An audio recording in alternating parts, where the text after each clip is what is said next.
Oh, hey! You ever play these funky little logic puzzle things? You might discover them when bored silly at the airport. Nothing mysterious, they give you a set of system rules which discipline you towards achieving a certain goal. Yes, perhaps not the most exciting thing in entertainment today. I don't know. Maybe there's something more to this whole logic and reason deal than just killing time while in transit. Of course, we all naturally assume that we're being well-reasoned in our decision-making, right? In fact, it could be argued that to some degree, such associative causal logic is inherently inescapable, effectively wired into our brains with respect to how we interpret and link our experiences. Yet, it's that very issue of degree that appears to be where the problems arise. As all too often, the foundational premises upon which we frame our conclusions are indeed utterly faulty, or without proper evidence to be considered factual to begin with. Needless to say, being logical within a cognitive framework of the illogical only takes you so far. And today, if you dig deep into the origins and basis of perpetuation of our most cherished institutions, from religion to politics to economics to the social order itself, you might discover something called faith rather than reason. And faith, by definition, is not a premise of logic. Faith is belief without evidence, and hence contradictory to the entire process of understanding itself. In 1961, engineer R. Buckminster Fuller created a global simulation called the World Game. The idea was to, quote, make the world work for 100% of humanity in the shortest possible time through spontaneous cooperation without ecological damage or disadvantage to anyone, unquote. It's a pretty simple and rational thought exercise, a logic puzzle, if you will, on the most grand scale, which, even in basic gesture, actually stands in stark contrast with the organizational frame of reference our established society currently operates within. In truth, all this train of thought suggests is to take a broad design perspective to the Earth and human society, using what we now know regarding scientific causality, as opposed to the wheeling and dealing, inherently elitist market anarchy, which moves the world by arguably a rigid, superstitious faith that the invisible hand of the market knows all and sees all. I ask you, what if we dared to view the Earth as a single puzzle board, a problem to be solved, with our logic based around the Earth's natural rule set, the known laws of physical science? What if our goal was to maximize our economic efficiency, to design out poverty, to design out national war, to work structurally to create a clean energy abundance, and hence to work to facilitate a material success for the whole of humanity, in harmony with nature itself? What's that? Utopian, you say? Too idealistic? Communist? Well, I don't know about you, but when I stumble around this planet we call home, a system condition that demands one thing to ensure the prosperity of the human family, adaptation, I'm at once impressed at our tremendous accomplishments as a species, and at once horrified at the ignorant failures, mostly resulting from a refusal to see the Earth as one system design and humanity as one family bound within. So as this season finale of Culture in Decline will argue, humanity is being faced with a choice, a fork in the road. And it is my personal conviction that the broad social decisions made this generation might very well be what makes or breaks our species in the long run. And perhaps, by the end of this episode, you, like me, will feel the need to think about which path we should choose. A culture in ascent or a culture in decline?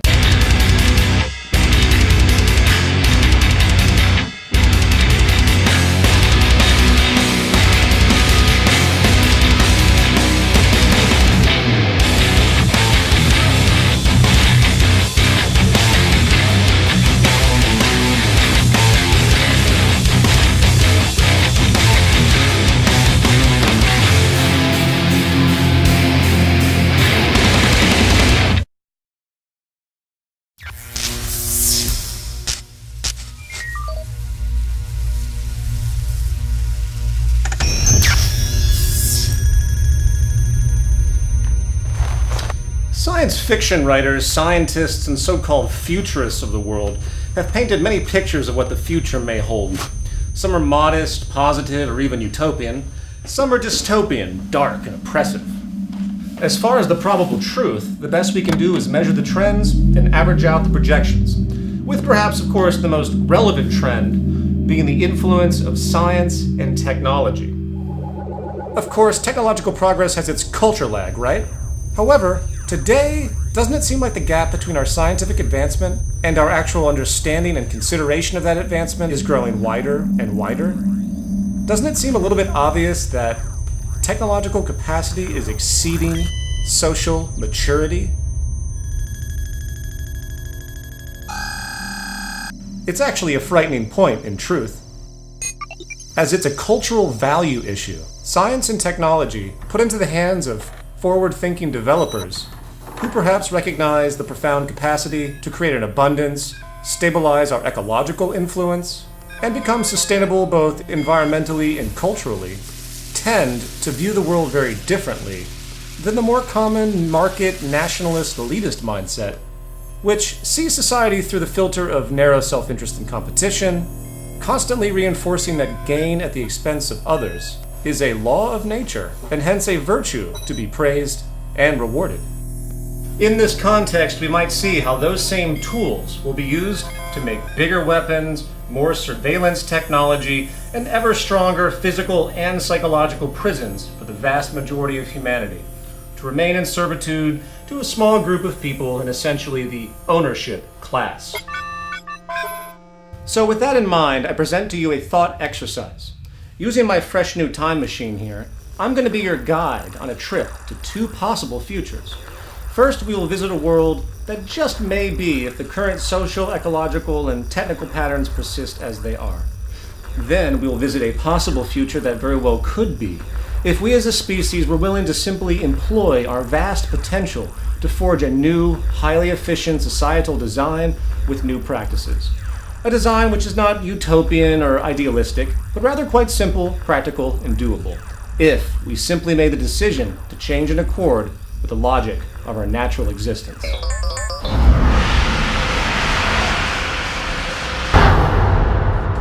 It's culture in the points.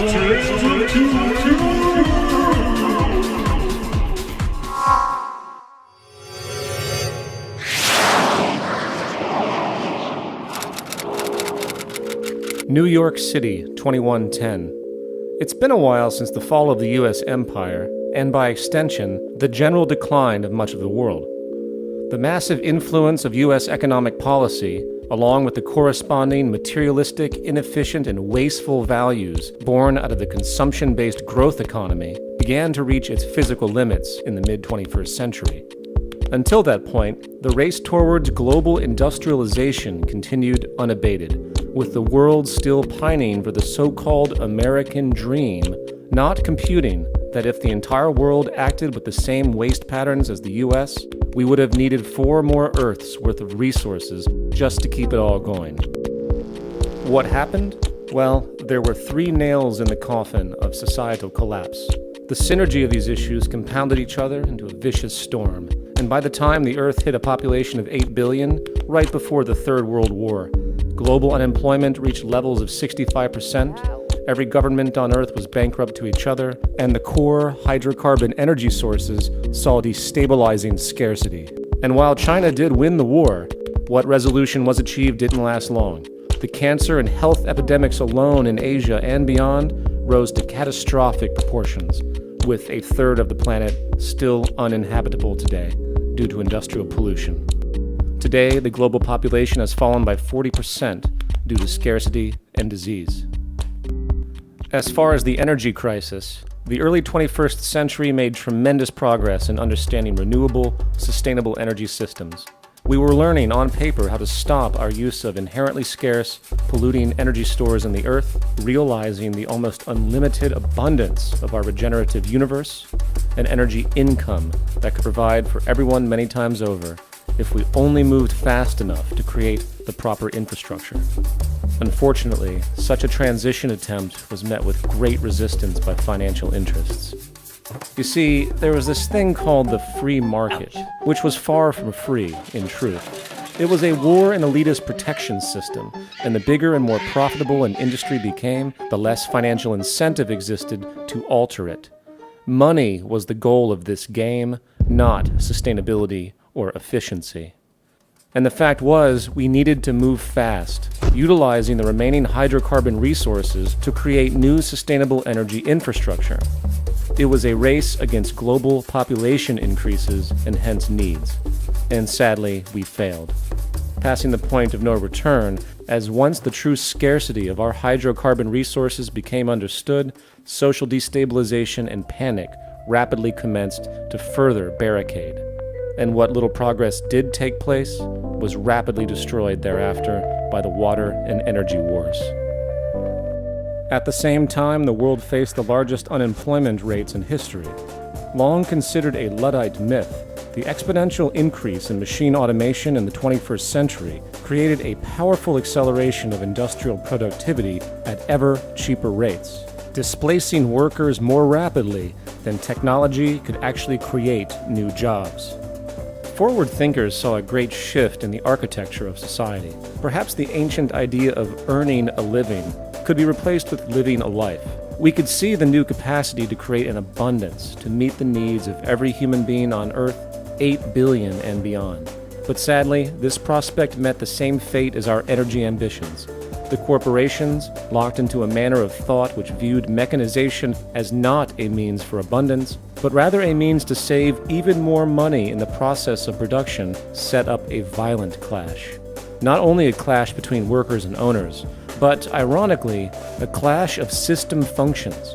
For capitalism was faced with its most grand contradiction, where suddenly labor could exist with increasingly less human involvement, and hence the constant pursuit of cost efficiency for profit inevitably meant that less money would be put into circulation through wages, and so the system ran itself down into an ever-weakening slump.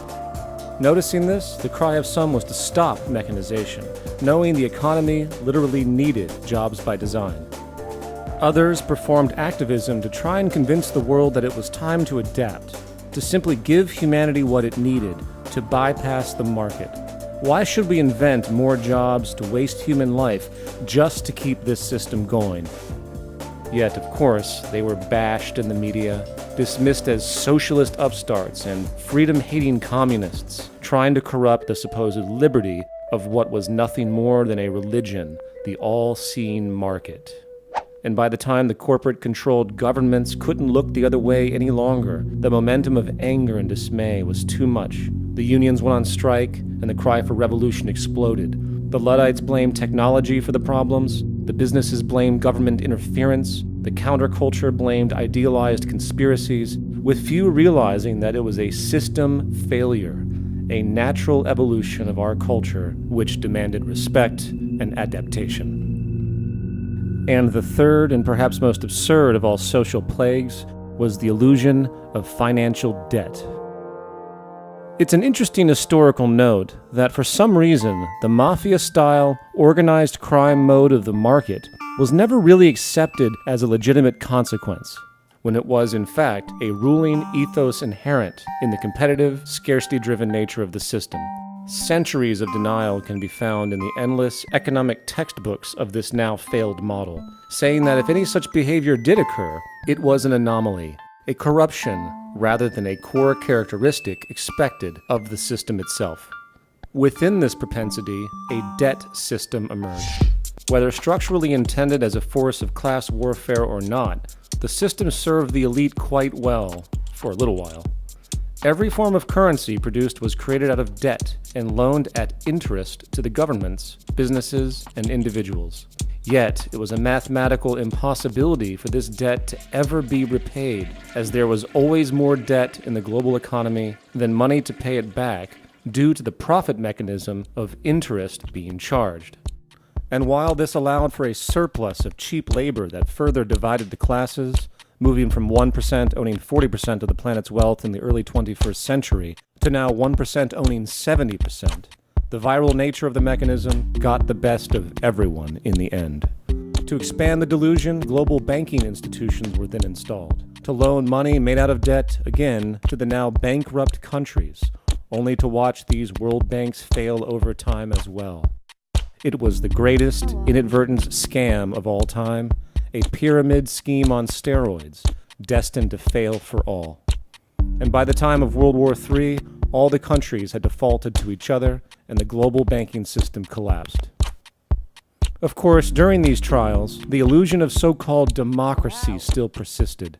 Equally as religious and mythological in its understanding as the so-called free market, everyone turned to their representative government, a mafia constituency to be sure, intimately in bed with the corporate financial interests, which, by virtue of the ruling ethic of social and class warfare and competition, had little structural incentive to care about the vast majority of the world. And so it went. Not too pretty, huh? Well, while this future may be a little extreme in its presentation, keep in mind this is what the trends suggest. However, I think it's time we take a positive view of the future, one that's actually quite possible if we were intelligent enough to adjust accordingly.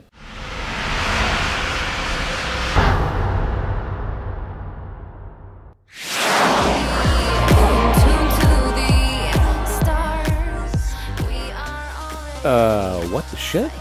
Where am I? I must have dialed wrong. Oh wait, we went in the past to the 2013 Zeitgeist Media Festival. Sweet.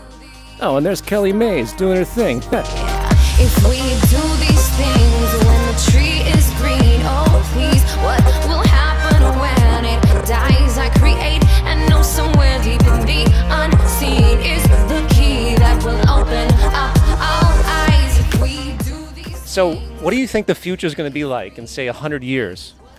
Well, I think we could go down two paths. The first would be that we continue to sort of build on top of this cancer consciousness separation, every human being for themselves kind of a thing. I don't necessarily like that idea.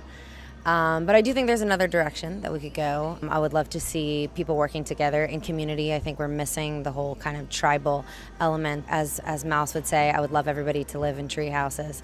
I mean, I really believe that we have the technology to deal with every imaginable problem on the earth. We have plants that can bioremediate, like sunflowers, for example. We have everything that's available to us to fix all of these problems, to create incredible abundance, to not have to deal with this ridiculously corrupt monetary system.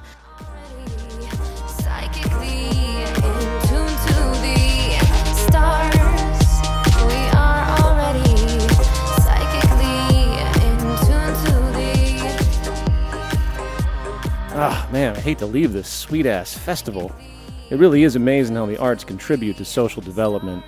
And yes, life really should be a celebration, not a trial. But okay, let's get back to work. Los Angeles, 2110. What was once a sea of congested traffic and agitating urban sprawl in the early 21st century has been transformed into a model of efficiency and safety. The 9-to-5 workday tradition, which forced most of society to cram into gridlocked highways en route to a kind of covert slavery, is a distant memory of a new, highly advanced technological society.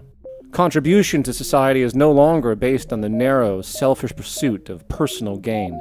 Money lost its use long ago as the foundational premise of its existence was outgrown.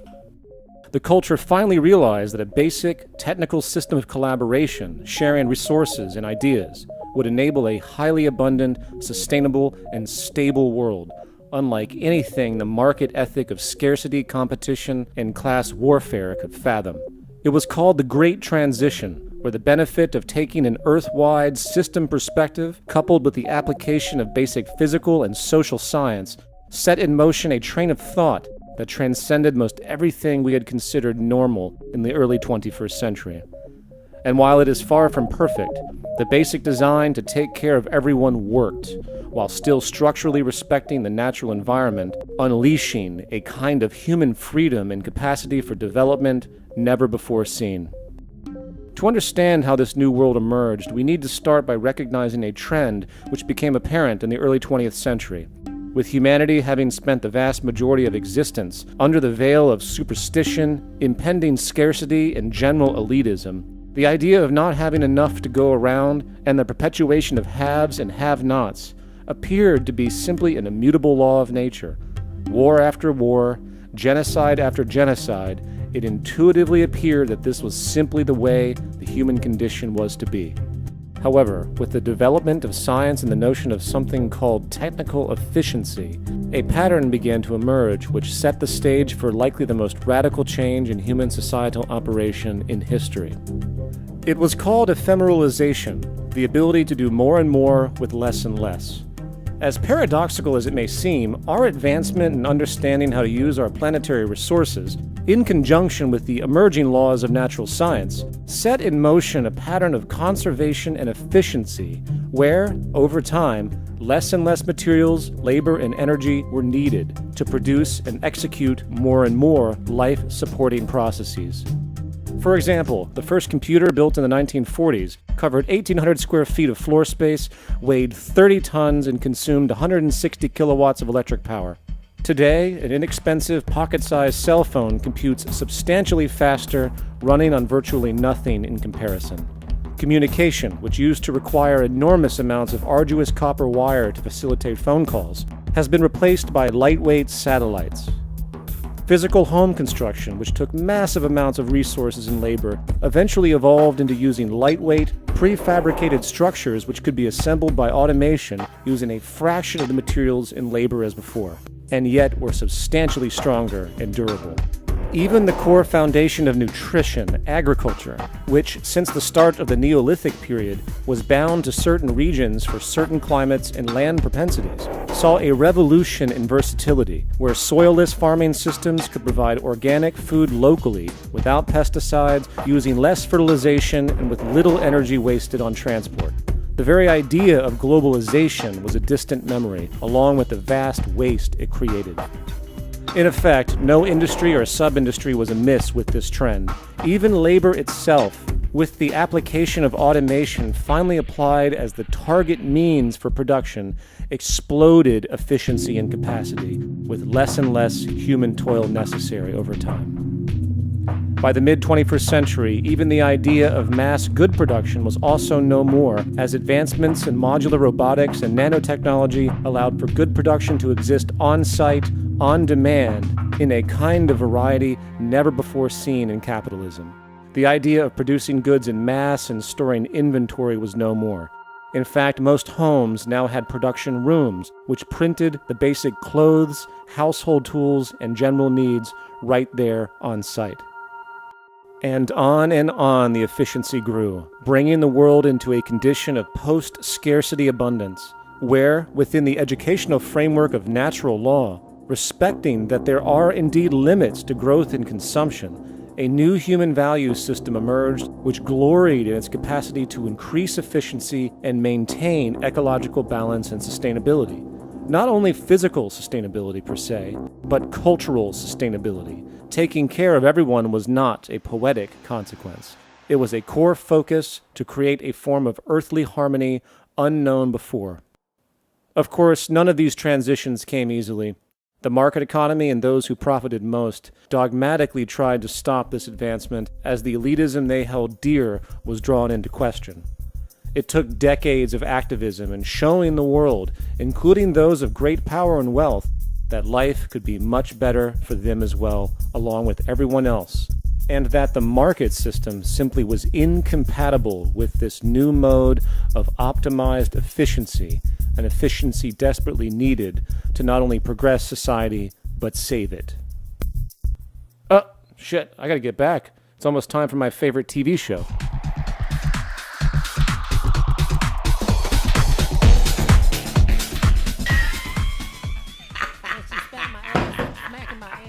Will you stop smacking my ass? Would you stop smacking my ass? You keep smacking my ass. You cray-cray with that ass smacking.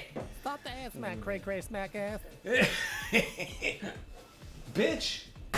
We now return to Free Market Fun Sack. Welcome back to Free Market Fun Sack, the game that tests your understanding of the global economy and reminds us that true freedom is our ability to restrict the freedom of others. We're now in our final action round with the remaining categories. Those wacky Austrians, what mafia, fuck you and your college dream. And gimme, gimme, gimme, mine, mine, mine. Tammy, it's your turn. Sam, I'll take fuck you and your college dream for 300, please. Currently, in the United States, which form of indirect slavery is most actively saving the ownership class by generating legions of young, desperate laborers? Tim? Sam, that would be dead slavery. That's correct, Tim. In fact, there's now about $1.2 trillion in student debt alone. An excellent career motivator, to be sure. Tim, you're up. I'll take what mafia for 400, please? Which free market-induced cartel currently maintains the most oppressive power over life-improving public health policies? Tammy? The Federal Reserve. Close, but no. Fred? The Food and Drug Administration. There we go. That's right, folks. We do have cures for cancer. Too bad it would interfere with the bottom line of the existing medical mafia. Fred? Yeah, Sam, I'll take gimme, gimme, gimme, mine, mine, mine for 600. Which continent has been most capitalized upon for its natural resources and cost-efficient labor since the start of the British Empire? Fred? Asia? Very close, but no. Tammy? South America. Even closer, but no bueno. Tim? Africa. You got it. Oil, minerals, spices, land, and even people have been taken by the West and put to good economic work for hundreds of years. Economic efficiency at its best. That buzzer means we're out of time. Fred, you're our new winner. Tammy and Tim, please enter your designated free market fun sacks, as your fates have been set to help contribute to the emerging market economies of the third world. Ed? That's right, Sam. Tammy is off to luscious Thailand to be a sex slave in one of the most promising markets of the region, human trafficking. While Tim is off to Southeast Asia to work for 18 hours a day for 10 cents an hour, making expensive sneakers for American school children. Thank you all for joining us. Now a word from our sponsor.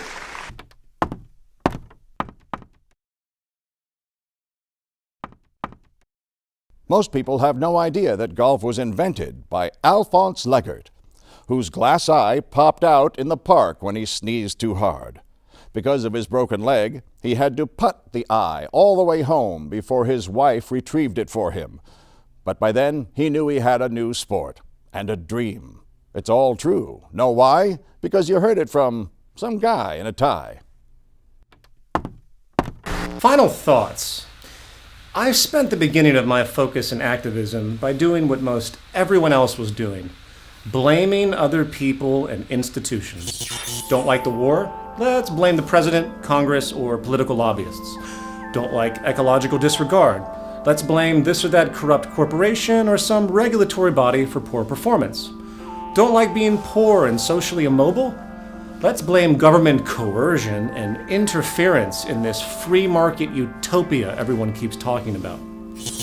The sobering truth of the matter is that the only thing to blame is the dynamic, causal unfolding of system expression itself on the cultural level. In other words, none of us create or do anything in isolation. It's impossible. We are system-bound both physically and psychologically, a continuum. Therefore, our view of causality with respect to societal change can only be truly productive if we seek and source the most relevant sociological influences we can and begin to alter those effects from the root causes. And I don't know about you, but I am so sick of listening to 95% of the world's media, social critics, political parties, economic philosophers, so-called scientists, and yes, activist communities, as they continue wasting time and energy trying to patch a sinking ship that never had structural integrity to begin with. It isn't to say that we don't need such patches, okay? Because we are truly hemorrhaging from our wounds. But the level of embarrassment now upon us with respect to the hamster wheel of pointless acts must truly make for one hell of a reality show for the possible aliens watching our rather idiotic planet orbit into oblivion. The late great George Carlin once said, "When you are born on this planet, you are given a ticket to the freak show. And if you're born in America, you are given a front row seat." It may be true that behind every cynic there is a failed idealist, but in a world where no good deed goes unpunished, it is easy to see how the most sensitive of the human condition can't help but suffer a kind of trauma of the spirit, where the childlike goodwill, curiosity, and rational development is stomped, suppressed, and destroyed by a stubborn traditionalism forged by the supposed virtue of arrogant elitism. And yes, if you haven't figured it out, at the root of this series is not a light satirical view of modern life. It is a deeply frustrated and agitated expression that furthers in part my personal cathartic attempt to ward off the condition of simply not giving a shit anymore. And my hope is that those of you out there who can identify with this plight will begin to understand the seriousness of this societal struggle and work to help redeem this epidemic of intellectual belligerence known as the zeitgeist we endure. With that, I would like to thank all of you who have supported this show thus far, and perhaps we all may emerge to see a common human end in time, realizing that everything is you and you are everything. A spiritual responsibility of sorts, if you will, perhaps finally lifting us out of the dark age we wallow in today. My name is Peter Joseph, and perhaps you, like me, will no longer perceive yourself as a victim of a culture in decline, but rather as an agent of evolution, an agent of a culture in ascent.